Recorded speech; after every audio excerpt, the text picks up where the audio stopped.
Hi, everyone. I think we're going to get started. My name is Kathy Mignano. I'm from the International Finance Corporation. I'm part of the World Bank Group, and I'm really happy to be moderating this press conference today. So inclusive business is a topic that continues to gain momentum globally as well as here in the ASEAN region. It's being recognized more and more for the potential impact it can have on inclusive growth as well as its contribution to the Sustainable Development Goals, but also because of the opportunities that it presents for business. So for that reason, I'm very happy to present this distinguished group of panelists we have today that really represents the diverse perspectives of both the public sector, the private sector, as well as the multilateral institutions. So starting immediately at my left, we have Mr. Paulo Borromeo, President of AC Health and Managing Director of the Ayala Corporation. Next we have Mr. Ramon Lopez, Secretary of the Department of Trade and Industry, Chairman of Board of Investments, and the ASEAN 2017 Economic Ministers Chair. Then we have Ms. Eriko Ishikawa, my colleague at the International Finance Corporation, who heads the Inclusive Business Team. And lastly, Mr. Martin Lemoine, Head of the Food and Agribusiness Investment Unit in the Private Sector Operations Department of the Asian Development Bank. So again, thank you all for being here, and I'd like to ask each of the panelists to make a few opening remarks, and then we'll open it up to questions. So Secretary Lopez, I think we'll start with you, and then just move down the line, and then Paulo, if you could finish up. Yeah. Thank you, and good morning, everyone. So we are pleased to join you this morning with regards to the Inclusive Business Summit. So the importance of this summit really is this is a manifestation of the kind of a focus we would like to bring in when it comes to focusing to the bottom of the pyramid, having an inclusive, innovation-led growth, which is really the key program of the Duterte administration. Part of the Dutertenomics that we push for really is to make sure that we widen the gains of development and we reduce inequality as we pursue growth. And among the many programs that we do, really is to make sure that the bottom of the pyramid plays a role, as we say, in the value chain. And part of that is really generating more and more of the micro SMEs that are not just simply micro SMEs, but innovation-led and innovation-oriented micro SMEs. And I always say to make smarter micro SMEs. That's the only way that they can be part of a value chain. They can be suppliers of services, of goods to bigger companies, because at the end of the day, when we say inclusive business, it's really making sure that the micro SMEs form part of the value chain of bigger companies, and that to us is a more sustainable business model. So it's a model that will not that is not temporary in nature, where as compared to a CSR, as we all know, maybe you're doing really something good for society, but it's something that is not connected with your business. But this time we want to enjoin many companies. In fact, whenever I meet big companies, I always challenge them, what is your IB plan or inclusive business plan? Because I believe that each one would have a responsibility to really make sure that the community around them or a micro SME would be connected to its business model. So MSME development is one. The other thing that we're doing is in the IPP, or the Investment Priorities Plan of the Board of Investments. We even inputted this idea of inclusive business by granting incentives to companies that would be defined as inclusive business. So we sort of have given in a definition in the IPP what is an inclusive business and how one can be considered an inclusive business, so that one can avail of a 5-year income tax holiday. So it's a new category in the IPP that was just signed by President Duterte a few months ago. And we are enjoining companies and projects to register under the IB program. So I'll stop there. And so the bottom line really is in doing that, we can more or less assure that the kind of growth we will experience is one that will benefit everyone in society. Thank you. Thank you so much, Mr. Secretary and fellow panelists. Good morning, everybody. Thank you very much. I am delighted to be here at the inaugural ASEAN Inclusive Business Summit. I'm from the International Finance Corporation, which is part of the World Bank Group. And the key is that the International Finance Corporation is the largest global development institution that exclusively focuses on the private sector in developing countries. We use our capital, our expertise. We have been around for 60 years, and we try to open markets. And the goal is to be able to end extreme poverty and promote shared prosperity, just like the Secretary just said.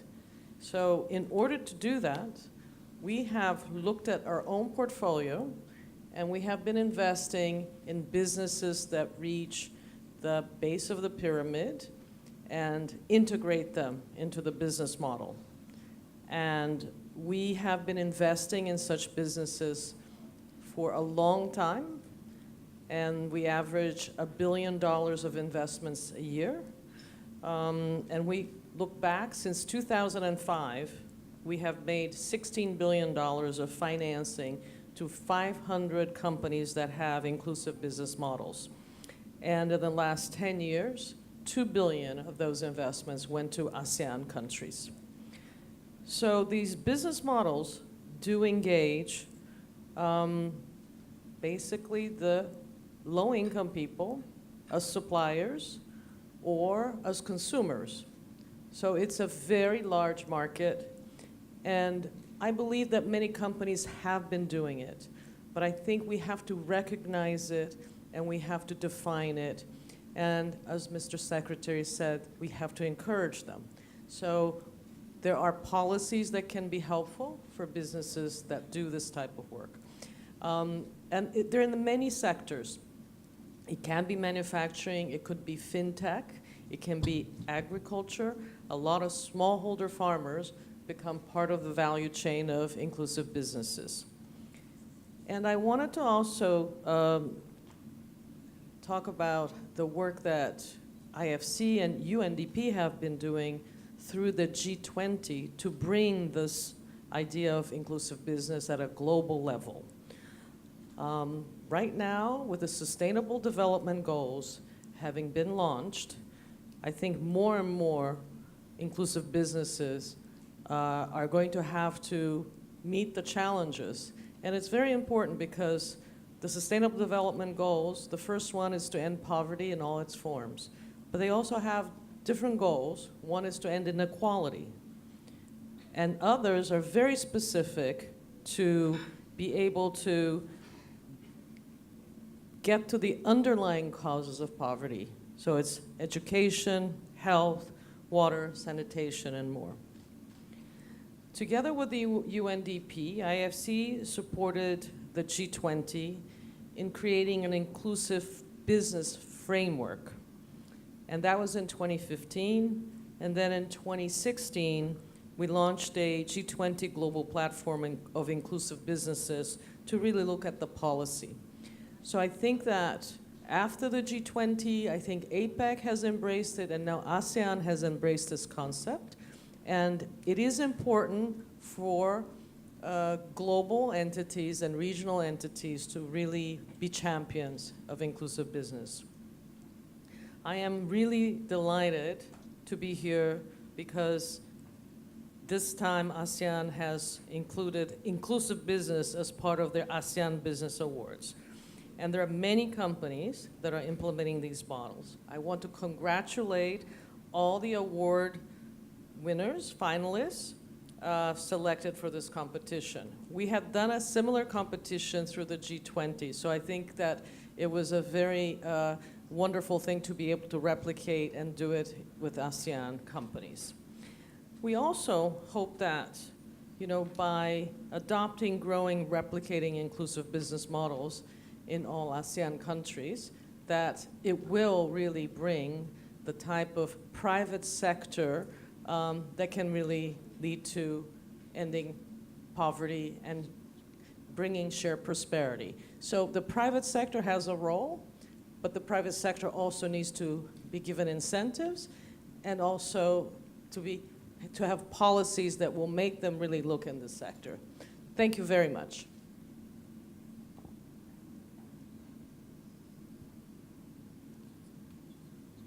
Thank you. Thank you, Enrico. Good morning, everybody.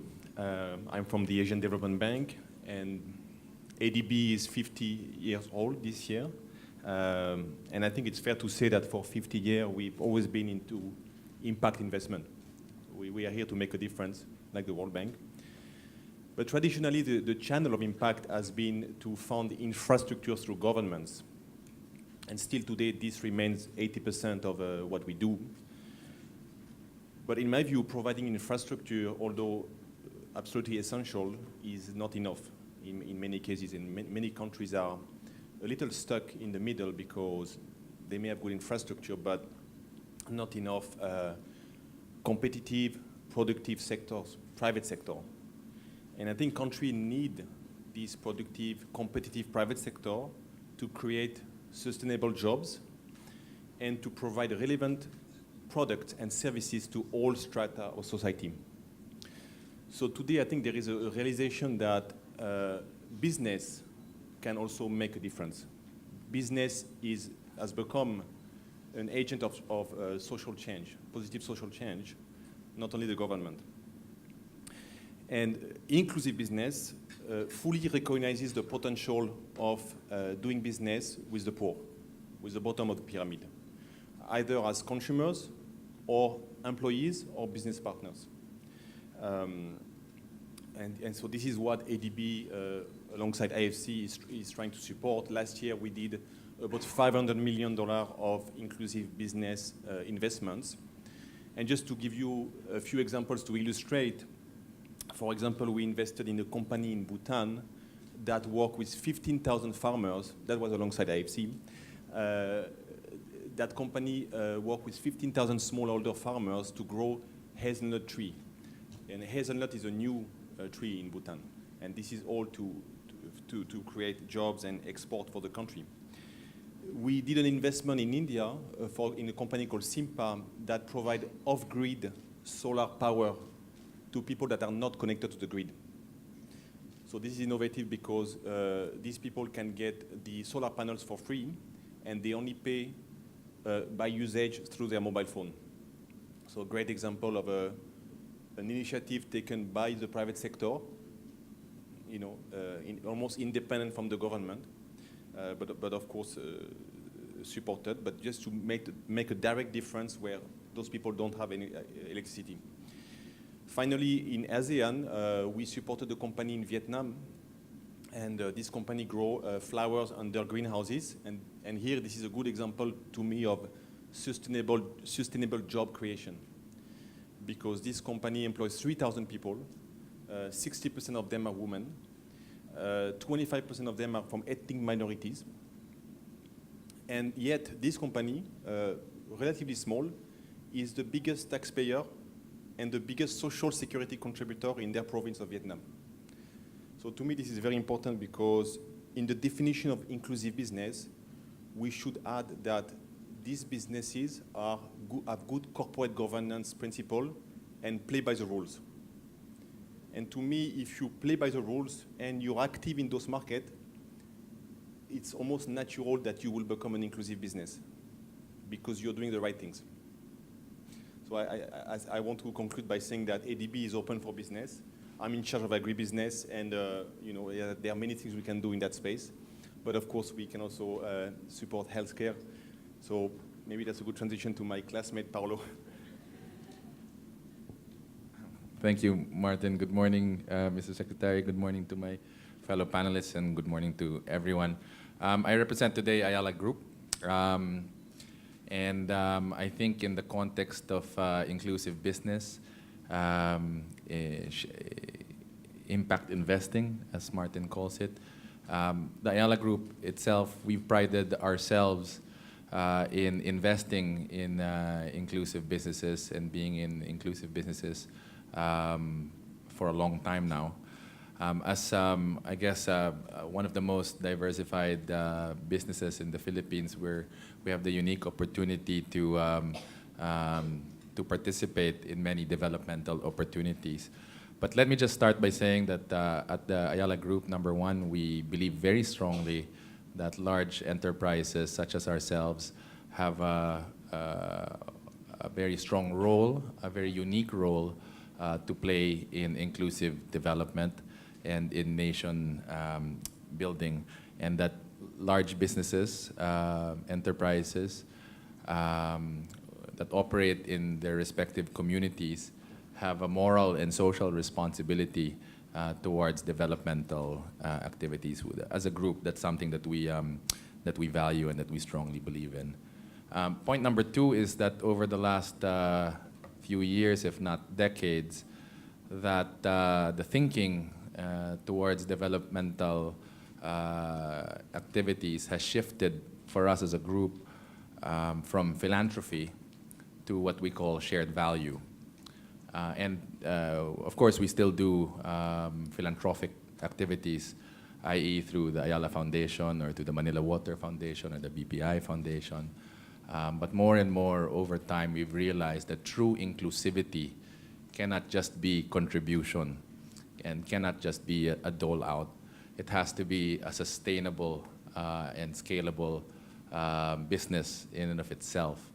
And that's something that that we as a group have evolved into in terms of our thinking, in terms of how inclusivity can be achieved.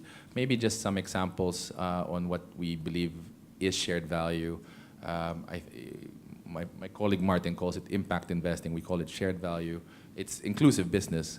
It's the same terminology, but it means embedding, integrating, incorporating into your day-to-day operations the notion of development and contribution to a broader base of society. So that comes in the form of, number one, job creation. That comes in the form of, number two, community development. Number three, SME enablement. And number four is access to a broader set of products and services that otherwise the unserved or the underserved would not have access to. So it's a whole range of products and services. And maybe I'll close just by giving a few examples, but how we as a group have been trying to do more in shared value activities or inclusive businesses. And it's in three ways. But number one is in enabling inclusive businesses and SMEs. And as Secretary Lopez has mentioned, we completely believe in and support the role that small and medium-sized enterprises have to play in the economy and the development of the country. And we enable them through many ways, but one, of course, through partnerships with Ayala Land and their many tenants. And we support strongly, especially the newer retailers that are coming with new ideas and fresh ideas. We support SMEs through of course, our bank, through BPI, i.e. with our Kanegosyo loans and the facilities that we provide. And more recently, through our Globe Telecom subsidiary, through Kickstart, which I'm sure Secretary Lopez knows, is our venture fund that supports smaller businesses and seeding startup technopreneurs. No? But that's number one, enabling inclusive businesses and SMEs. Number two is, as I mentioned earlier, embedding inclusivity in our day-to-day operations. And I think the two examples I can give for that are, number one, with Globe, where we have launched a fintech company that we call Mint, which provides retail lending services, which provides mobile payments, especially to the unbanked community, which in the Philippines is still over 70%. No? And that's an example of how we embed a business into an inclusive business into our day-to-day operations. Another example is in Manila Water, where many of you might know our program called Tubig sa Barangay. But Tubig sa Barangay is a program that caters to communities, especially low-income communities, partners with low-income communities, so that we can deliver water to those areas in partnership with the local community leaders. No? So enabling, embedding inclusive businesses, and the last is investing in empowering inclusive businesses. And one of the main reasons we're here today is for Generica and for our healthcare businesses, as Martin mentioned.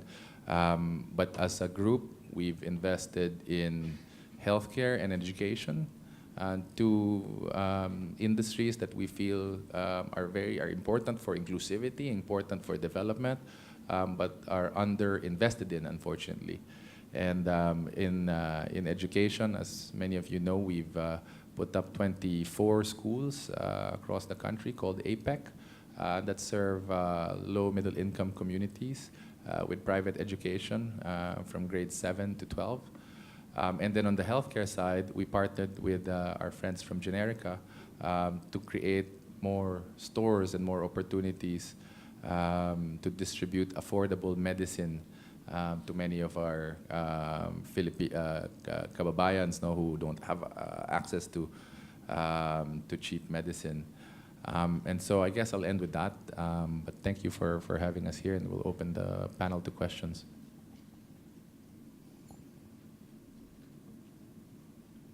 All right, so thank you very much to our panel of speakers, DTI Secretary Ramon Lopez, Ms. Eriko Ishikawa, Mr. Martin Lemois, and Mr. Paulo Borromeo.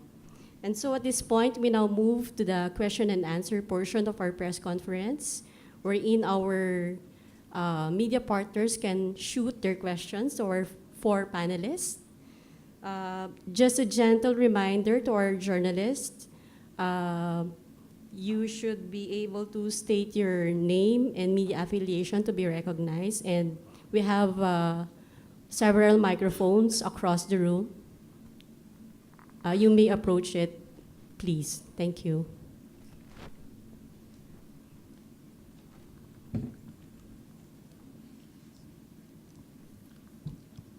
Hi, ma'am and sir. Good morning.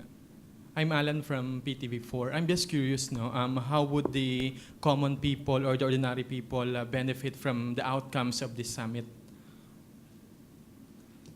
Of course, the more awareness there is with respect to the inclusive business models, the practices, best practices, awareness especially from potential adopters, big companies, the more you create, of course, beneficiaries like, small enterprise, farmers group, farmer cooperatives, benefiting, of course, a huge number of farmers, SME, those employed in SMEs and all that, that would get eventually to supply the bigger companies, the models that we've been explaining here. So job creation, income opportunities to the base of the pyramid, which we all recognize need an extra help. I mean, a normal course of business probably may miss the inclusive business model. I mean, we will always source from imports, from the least cost producer, least cost supplier. But if there's an awareness and a purposive intention from companies to want to help and to help others help themselves, and train them, equip them, and etc. It's just like a contract growing scheme, no? You give opportunities then to the third party to have a business, to employ people, and propagate that kind of business model to as many as possible. So you generate eventually awareness and hopefully commitments from those who will be participating in this summit. No? The more you talk about it, and please help us spread the news, and that this model is not really new, but it still lacks awareness. That's the reality. And from the experiences here, despite the billions of dollars being poured into this sector, much still has to be done, no? I'd like to just add a few words because I had the chance to go and visit a community where Manila Water is providing potable water. And I asked, there were mainly the ladies because the husbands were at work, and I asked them, what are the benefits of having clean water, tap water in your homes? And it was obviously their health benefits. The children are not getting as sick. There are many other very nice benefits of being able to take a shower every day instead of having to go and get the water from a well. But the interesting one to me was that one of the ladies said she started her own little food shop business. So we're talking about people who are not served under many different things. They are low income, but having clean water allows them to actually get a little bit more income by doing some food business. So at the end of the day, when you think of people who are in low income, either they need to increase their income by being more productive, like maybe doing some little restaurant. They have to be able to sell their agricultural products at a better price. That's what happens to a lot of the farmers that have become part of an inclusive business value chain. But at the end of the day, it's also being able to get water at a more reasonable price, which is what they told us at the Manila Water at the community. They were really being able to get the water that maybe before they were buying from others. Now it was coming through their tap, but it was much cheaper. So that is the key as to how you can create economies just like all of us. You know, we want to economize. So the better services you can provide and at an affordable cost. So that's why this inclusive business model is so powerful. And as the Secretary said, it is done all over the world, but we need more media coverage. We need more people saying, going to communities and saying, well, okay, so what has it benefited you? Maybe I'll just add, I agree exactly with what Secretary Lopez and Mrs. Chico said, but sometimes there's a saying that the urgent crowds out the important. No? And inclusive businesses are very important. And unfortunately, sometimes it gets lost in all the news and all the other things that we have to do as a nation. But if anything, I support Secretary Lopez. Events like these serve to inspire. And hopefully it inspires entrepreneurs that if you're a budding entrepreneur, that there are ways to come up with businesses that can help a broader base, a broader community, that there are people and companies and institutions such as the IFC and the ADB that are willing to invest in you to scale up your businesses. And it serves as inspiration to other funders, to other financiers. It serves as inspiration to other large enterprises that everyone can have a role to play in enabling inclusive businesses. And in answer, sorry, I have to add also, maybe I missed this point, no? Whenever you connect like a small supplier with a big user, a big company, you eliminate the middleman, the traders. As you know, these are, having traders in the middle tend to lower the price by which, let's say, a farmer can sell their produce. Examples would be the coffee beans that probably would be sourced by traders before they bring it to big coffee processors. But by having the inclusive business model, you remove that middle layer. And now coffee farmers get to supply directly coffee processing companies. Nestle is, of course, at the forefront of that, and I'm sure other companies are also doing the same. It's also a venue where environmentally oriented projects get to be, exercised. For example, you've heard of the Cocoa Choir project that we've done, supported by the DTI, Department of Trade, where we provided equipment that will decorticate, let's say, a coconut husk, converting it into cord, eventually into a cocoa choir, that substitutes for a concrete riprapping of carved mountains whenever you have real estate projects. You get to solve the environment part by, before there's lots and lots, tons and tons of coconut husk waste. And by converting them to coco coir, you also provide a more environmentally friendly kind of riprapping, reducing also the cost to the developer, because a coco coir would cost something like 20% of a concrete riprapping. No? So you convert into coconut, a coco coir type of riprapping in projects like this. So a lot of examples: cost minimization, environmental protection, better prices for farmers and SME suppliers. Okay, so we will ask the...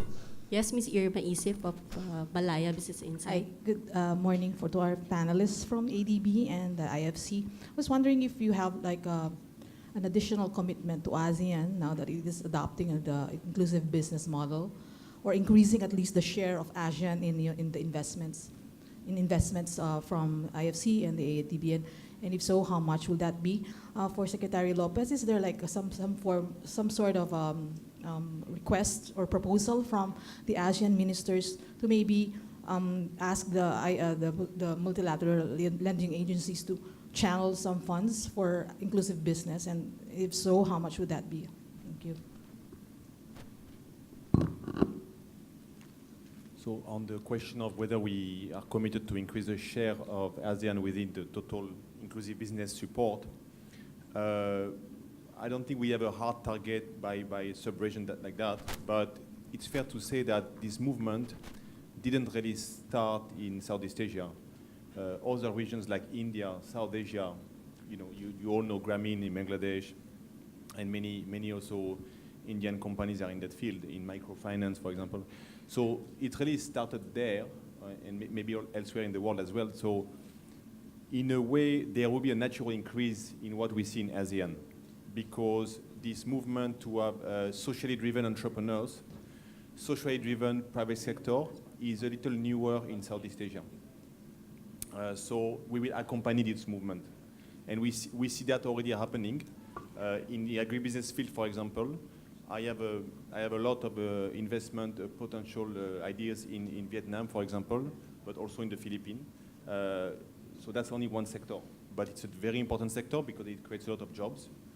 Another fantastic sector for ASEAN would be tourism, sustainable tourism, because it has also a very high job creation potential. So agri-tourism are natural sectors that we will try to support.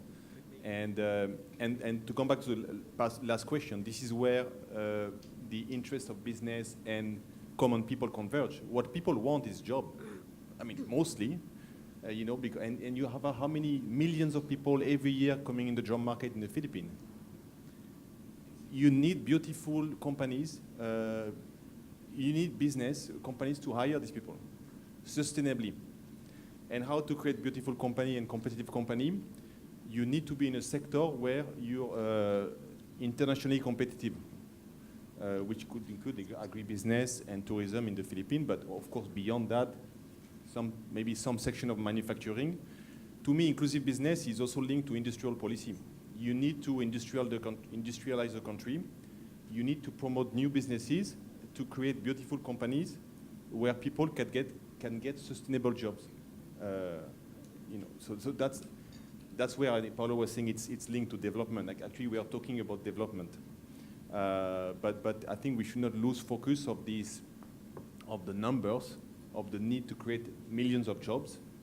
So the small is beautiful. The stories about the case studies that we are sharing, of course, we all need to support this, but we should also not lose sight of the big numbers. So thanks for your question about commitment to increase investment, because big numbers will not come without big investments.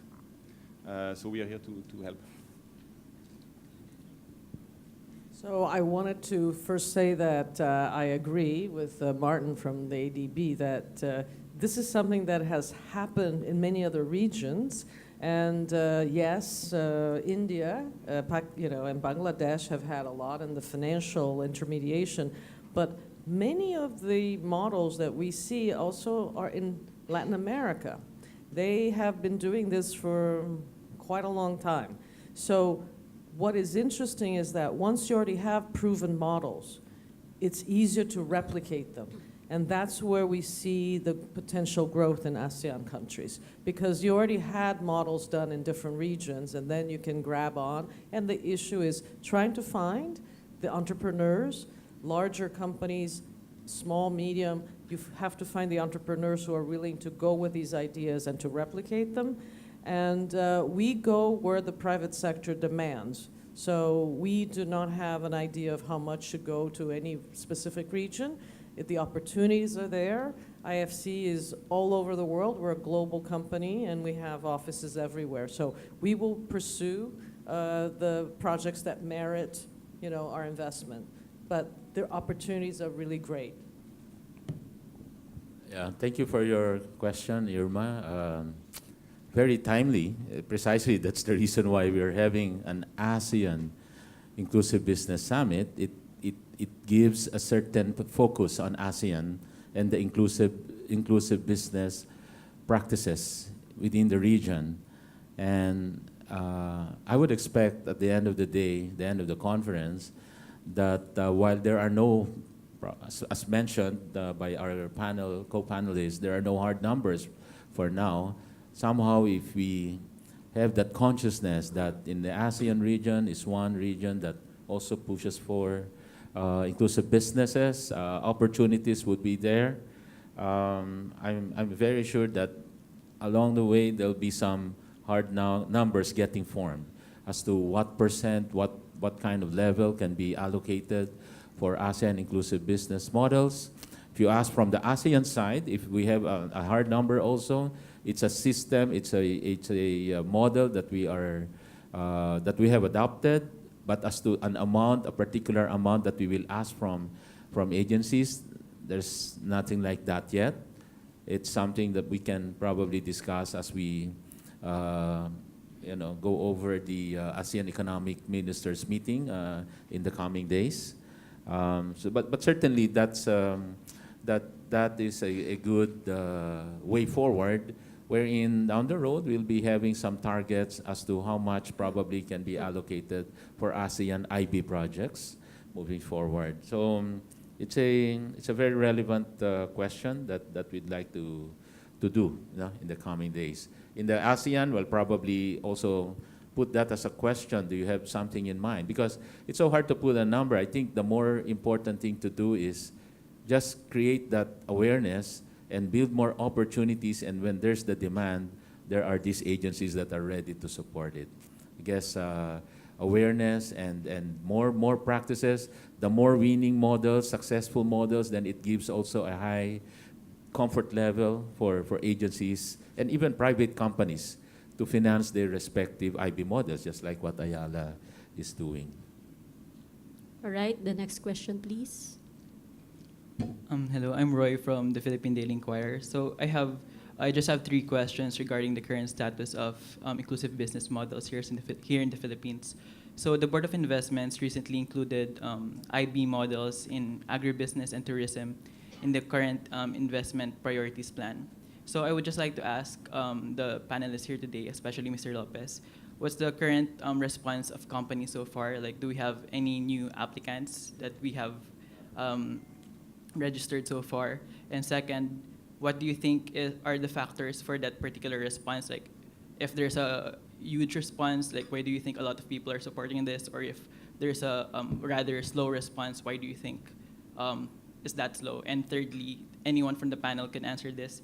Assuming that Mr. Lopez would say that the turnout for the IB models is slow so far, what do you think we can do to make inclusive business models more attractive to big companies, especially since in the current scheme of things, we're already giving them incentives? So given that, what more can we do? Thank you. I wish I could say yes, there are a lot of applicants. But frankly, I just checked. Of course, we have a new IPP, I think a month old or a few weeks old. There's still a roadshow being conducted to increase the awareness. So there's no applicant as of yet, no. just to answer straight your question, the awareness, as mentioned, needs to be strengthened. You can read the IB issues, topics once in a while in the papers, but if you ask me, maybe from 100 companies, probably maybe just about 20 would be aware of an IB system. But the big ones, I guess those would be probably the top 10 or the top 10% of the number of companies would be aware. And they're doing their different kinds of business models already, even without the incentives. So actually, the incentives is really more for those who haven't tried it. And I would probably go to the next tier of companies that needs to be motivated, and much more awareness building should be put. And as we discuss it in ASEAN, of course, at the ASEAN level, ASEAN has adopted people-oriented, people-centered community. So at the broader scheme of things, it's there. But the IB as a model, I think it's something just starting to be well known. I guess we're getting there, but we're not there yet. No, so we need to do much more work in terms of awareness building. Thank you. Good afternoon, sir. Raul Dancel, The Straits Times, Singapore. Just to pivot slightly to the AEM itself, this question is addressed to Secretary Lopez. We understand that the ministers will be issuing a statement at the end of their meetings. Is the RCEP among the bullet points? And as a follow-up to that, can you give us a sense of the sentiments among the ministers concerning this agreement?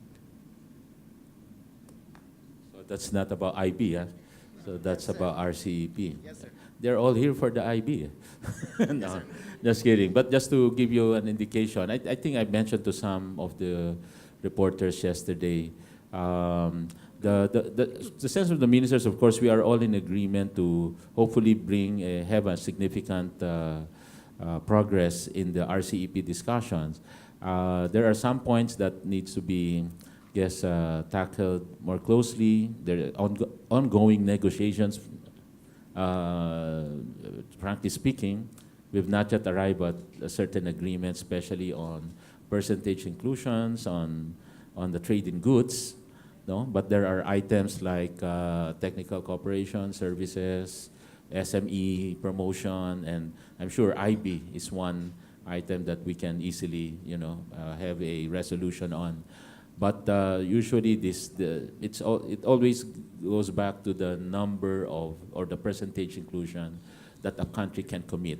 I would say 99% of participants are already at the desired number or level of liberalization needed, but we still lack 100% really commitment from some participants in the RCEP. Sir, just to clarify, in the statements, would the ministers ask nations involved in this agreement to quickly come to an agreement so that the trade deal can push through within the year?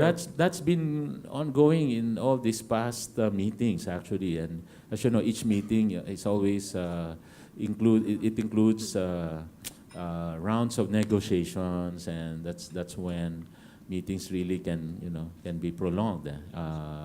And that's the reason why we really wanted to settle a lot of these things, especially the technical side of it. So the ministers would give directions, and it's usually the Trade Negotiating Committee that would really hammer down the detailed discussion. But at the end of the day, we really have to just come up with that agreement on the percentage that the extent that we would like to liberalize the trade. Thank you, sir. Okay. Before we proceed to the next question, time check, it's already 12:15 in the afternoon, so we're going to entertain at least one or two more questions and we wrap up. Thank you. Kathy? Sir, good morning. I'm Catherine Piñas from the Business Mirror. Sir, for Secretary Lopez, in the IPP, the IB model is covered under the sectors of agribusiness and tourism. Sir, I'm just wondering, is manufacturing already sort of included under agribusiness or agri-processing Or are there activities that can be considered under that sector? And if not, sir, are you, since it was raised earlier, are you considering maybe expanding the IB models to include other business activities aside from these two?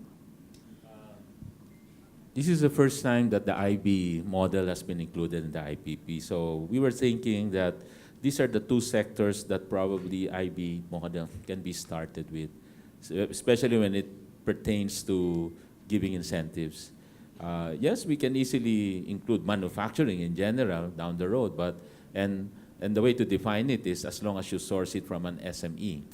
But I think for our purposes now, for this batch of new IPP, we wanted to try it out first with the tourism and the agribusiness.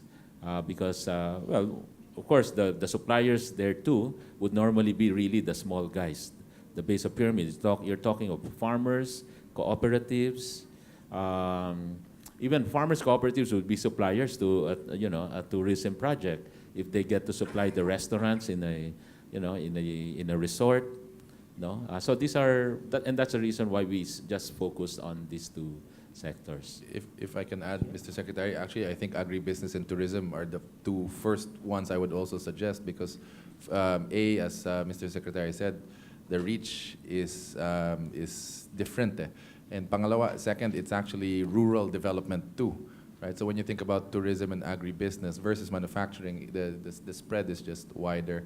But we would, of course, love for more industries to be included in the future. I'm already whispering to ma'am to include healthcare and education in the future as well. Yeah. Sir, I'm glad you mentioned that because I was going to follow up. If ever that does expand to include some businesses or some units that AC is currently engaged in, would you be interested in participating or applying as an IB? Yes, no, we'd love to support. And I was telling, quite frankly, running these types of businesses are not very easy also, even for large enterprises like us. And so it's, you need to have the proper operating models and the proper cost models to make it really sustainable. So any help in partnership with government would be most welcome. Specifically, based on experience that we've encountered, IBs that we've encountered, you need a very good social development operator or coordinator. And grouping and talking to so many hundreds of farmers, talking to cooperatives is really a difficult job. Yes, down the road, we can include other industries as mentioned.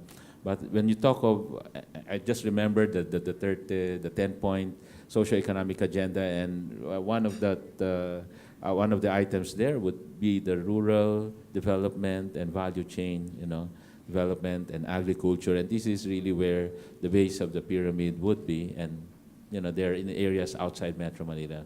So that's one of the reasons. Likha Cuevas from Merger Market. As Mr. Borromeo mentioned, that these businesses are hard. I mean, so in the experience of India, Latin America, and other countries, there's a question of viability, longevity of these businesses. So what are the factors that inhibit growth, profitability, or viability of these businesses? Are these one, regulatory environment, or the sectors, specific sectors, or the framework, the business framework that are problematic? Can you cite some lessons learned?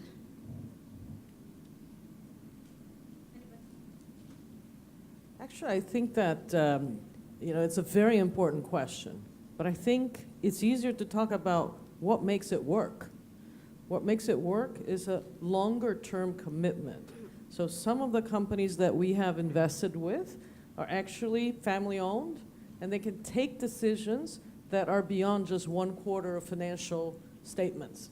So one thing is to have a long-term view, and you have to invest, thinking that, okay, we're going to do a lot of work with these farmer cooperatives, and the return is going to take 1 year, 2 years, 3 years. But in the long run, this is our business, this is our core business, and that's why we're buying. So it has to be core business. It has to be a longer-term investment. So you have to have that commitment. And the key thing is you have to be market-oriented. You are not doing this for social work.